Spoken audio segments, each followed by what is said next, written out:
Ikaw, are you feeling better?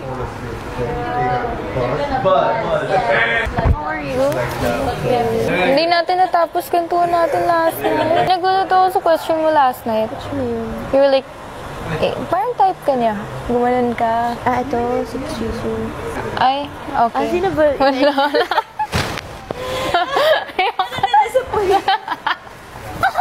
Pogi-pogi na niya, no? Sino na-expect mo? Wala, hala. Baka matutok. Sino na-expect mo? Wala. Wala. Sino? Si Ralphie na. Sabi niya, Ano? para ko siyang kapatid. Si Ralphie. Yes. Pero nung nalasing ka, nag-alala ka. Oo. Ayun na ka. Ayan tayo. Kamusta ka? How's you and your heart? Batumis lang ang ata. Ay, no. Okay lang yan. Sa atin lang yun, bro. Yeah, of course. Okay. He's really nice. Ano naman, he's such... Yours is also a really good guy. Who? Yours. Ano ba? Walang ganon.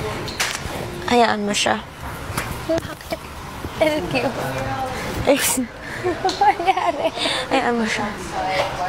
Going back, si Ralphie, super ano siya, like in the outside world, like kapag may jowa yan siya. Sobrang caring and protective. And I think he'd be really good for you. Bakit naiisip mo na siya? Hindi. Nagagawa talaga pag nagkakaduo-duo na ganyan. Tingnan mo si Kira tsaka si Josh, di ba? It didn't start naman sa duo. Siya yung naging comfort ko. Si Ralphie. Oh. Yeah. And then, sobrang wrong yung mga nakala nila. Alam mo, na-overthink din ako na what if akala talaga nila na Dustin. Dustin. Pero hindi talaga as in...